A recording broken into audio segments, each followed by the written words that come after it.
Madam Chair. And quite honestly, Director Ahuja, I don't know where to start today.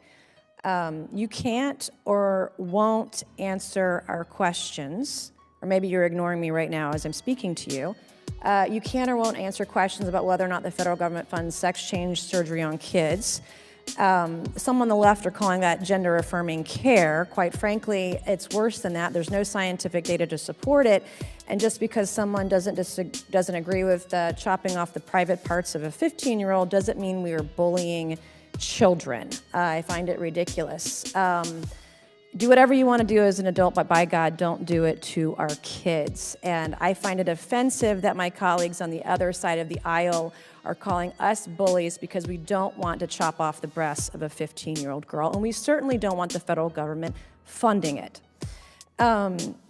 You can or won't answer questions on how many federal employees work from home. You are the director of the Office of Personnel Management. I don't know how. You don't know the answer to this question. You have obfuscated today. You can't even tell us the most basic data about how many federal employees worked from home before COVID, during COVID, and now after COVID. Like, why are you here if you can't even answer our questions? You can answer questions all day long related to DEI, but you hide behind, you won't answer our questions about bargaining agreements. You just hide behind them and won't answer those questions. Do you know what happens when you have a job in the private sector and you don't show up? What happens? Congressman, I don't quite understand the question. You're the director of the Office of Personnel Management, and you don't know in the private sector if you don't show up to work, you know what happens? You get fired. Like, how do you oversee federal employees, and you can't even answer the simplest, most basic questions here today? Like, why are you here if you can't answer our questions? Why are you here if you can't or won't answer our questions? Congresswoman, I am trying my best to... You're not. You're obfuscating. You're filibustering. You're refusing to answer the most basic of questions that the taxpayers, quite frankly, on both sides of the aisle, deserve to hear. Federal employees are not showing up to work. That is a fact. You're physically here today, but you are not actually showing up to work because you're not answering any of our questions. So I would like to know, my second question, why the director of the Office of Personnel Management doesn't know what's happening with federal employees.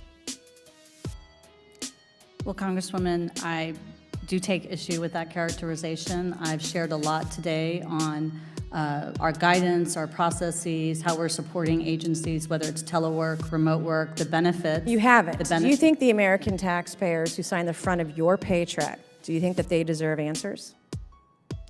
We serve Do you think the they deserve American to know public, how many people aren't showing up to work? Do the American taxpayers deserve to know that answer? Well, Congresswoman, our employees show up every day, and they don't. They absolutely do not. And there's data showing that and supporting that. We've mentioned that data today, and you've ignored it. And in fact, you're not telling the truth. Cybersecurity is very important to this committee. I'm going to move on to another subject. Cybersecurity is very important to this committee. I had a hearing yesterday as a subcommittee chairman of technology and cybersecurity on oversight. We had a hearing with Dr. Eric Schmidt and others from MIT on AI. Do you know how many of our IT workers in the federal workforce are over the age of 60? I don't know that exact number, but I know we trend within the cyber IT workforce. Do you know how many of our federal employees in the IT space and our federal workforce are under the age of 30? I believe it's 4% or a little less than 4%. Correct, it's just under 4%. Did you know that there are 4 times as many IT workers over the age of 60 than IT workers under the age of 30? I do know we swing in a yes or certain no? direction. That wasn't a filibustering question, yes or no? Did you know that? I knew about the... yes or no? Answer the question. It's a simple question. So my last question to you is, what are you doing to reform the hiring process to take on these jobs when all these individuals retire who are over the age of 60? Thank you for that question.